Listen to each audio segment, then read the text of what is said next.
special broadcast of Race for 10 Downing Street here in London. The country has voted for change and Sir Keir Starmer was appointed the new Prime Minister of Great Britain by King Charles for the next 5 years. Ousted Prime Minister Rishi Sunak, in his speech, apologised to the country and to his party, has also acknowledged the anger of the people. 14 years of Conservative rule has come to an end, and this landslide Labour victory is a victory of an anti-Conservative vote. So much so that even a small party like the Greens have made their debut in the House of Commons. The 4th of July night, as the counting began, stretching to 5th July morning, it turned out to be an astonishing result. Beyond the stupendous scale of Labour's overall victory, it was a night of shock results, big swings and unexpected upsets. The incumbent UK Prime Minister won from the Richmond constituency but lost his job at 10 Downing Street. To the country, I would like to say first and foremost, I am sorry. I have given this job my all. Sir Keir Starmer moves on from being the leader of opposition to the top job in the House of Commons with a stunning victory of scoring 400 plus seats. We've changed the Labour Party, returned it to service, and that is how we will govern. Country first, party second. The man whom Starmer replaced in 2020 as the leader of Labour Party, Jeremy Corbyn, won convincingly, fighting as an independent as his former party barred him. Shadow Chancellor Rachel Reeves has won the Leeds West and Pudsey constituency. We have campaigned as we mean to go on, as a government of unity, not of division, a government of wealth creation and a government in the national interest. Country first, party second. That is our promise to Britain.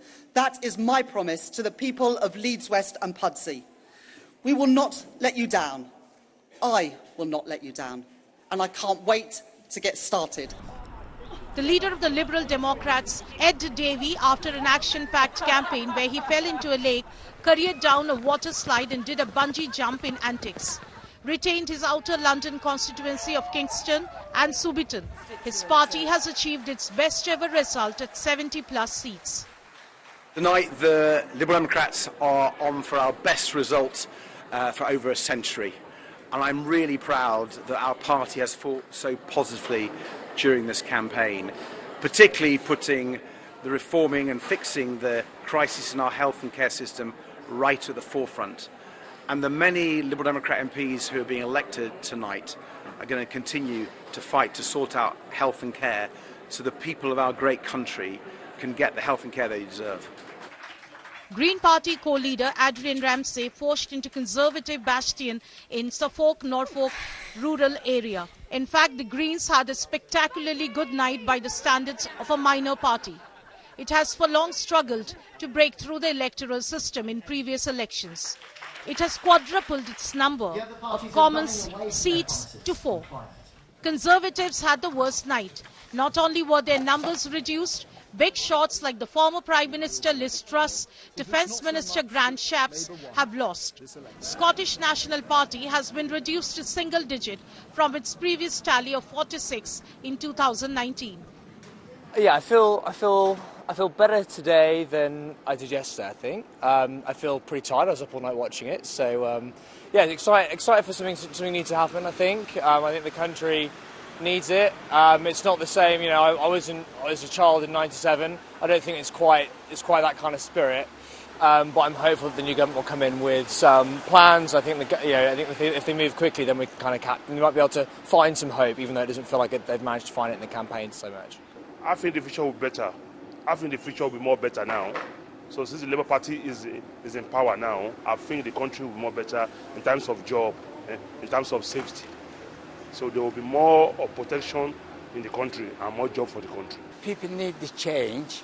Now we have a change, but what that change will bring is waiting to see, because there's no money. Without the money, no growth. Without the growth, you cannot give any. You cannot make public services work properly. British newspapers have hailed the Labour landslide, but Sir Keir Starmer, as the new Prime Minister, has a tough task to deliver to satisfy the anti-establishment vote that has catapulted his party to power. After 7 failed attempts, finally Nigel Farage of the right-wing Reform UK party won a seat in the seaside town of Clacton on the Sea. There's no enthusiasm for Labour, there's no enthusiasm for Starmer whatsoever. In fact, about half of the vote is simply an anti-Conservative vote. This Labour government will be in trouble very, very quickly. We will now be targeting Labour votes. We're coming for Labour, be in no doubt about that. Great stuff. We know the politician Keir Starmer. Here are some other aspects about his life. Now, Keir Starmer is also an avid soccer player. He was named after Keir Hardie, the first Labour leader. Today, Keir Starmer himself has become one of the tallest leaders of the party. He's also a musician who learned under Norman Cook in school. Norman Cook, the bassist at the House of Martins, and today also known as DJ Fatboy Slim. Take a look at this report, Rise of Keir Starmer. He's the man of the moment, the leader of opposition, the leader of Labour Party, the leader who has led his party to a historic landslide victory. That was last achieved by Tony Blair in 1997. 61-year-old barrister turned politician Sir Keir Starmer has been elected by Britons to lead the country for next 5 years. We did it! You campaigned for it, you fought for it, you voted for it, and now it has arrived. Change begins now.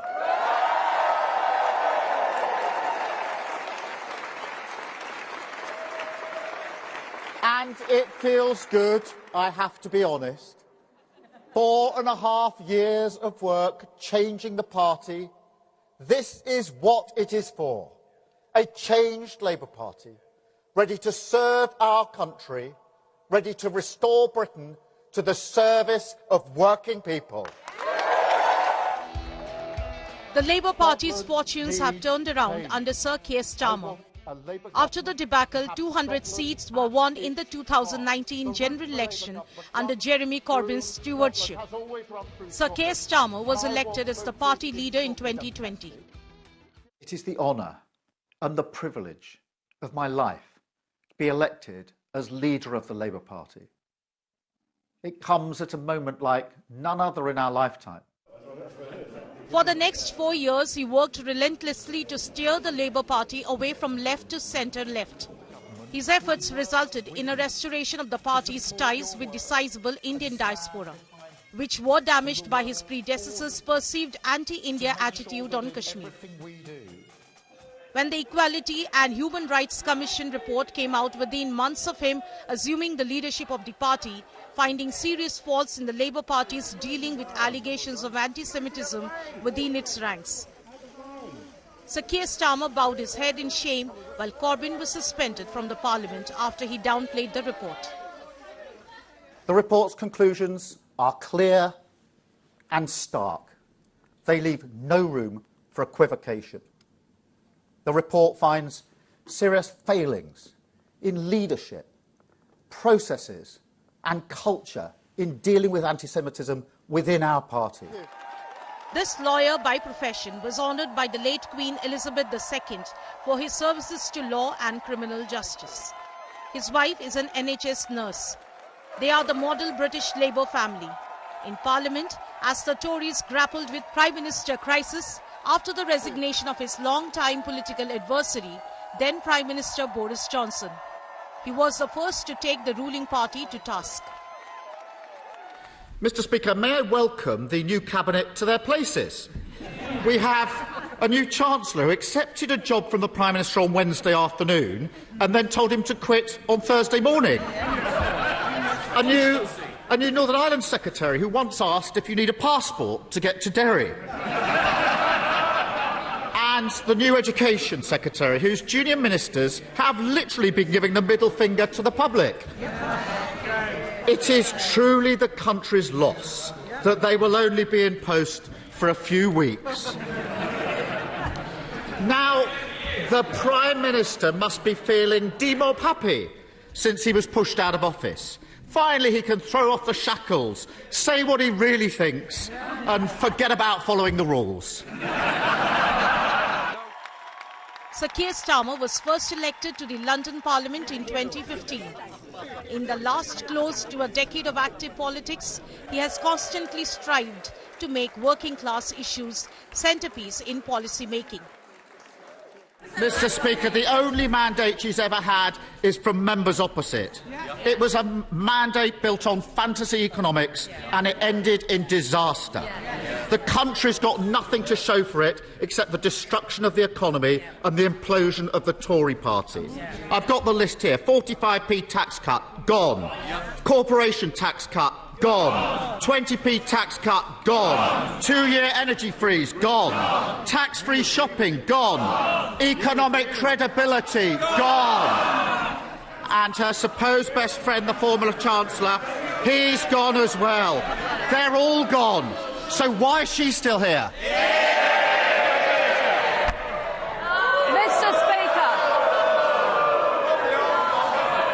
Mr. Speaker, I am a fighter and not a quitter. But then she quit and Rishi Sunak came to power. In 6 months after Sunak became the Prime Minister, Conservative Party faced a bleak set of local election results in May 2023. Conservative Party suffered a net loss of 218 seats, while Starmer's Labour added 118 seats and the centrist Liberal Democrats gained 57. And make no mistake, we are on course for a Labour majority at the next general election. A year later, with the plunging ratings, Rishi Sunak announced elections ahead of time and Sir Keir Starmer smirked. No matter what else is said and done, that opportunity for change is what this election is about. But a vote for Labour is a vote to turn the page on all that. A vote for change. Starmer kicked off his election campaign arguing that only his party could snap the country out of its economic and political malaise. A month and a half later, his smile is broader and confident as he prepares to take over the key to 10 Downing Street, where Larry, the cat, far and away the most famous permanent resident of Downing Street, waits for him.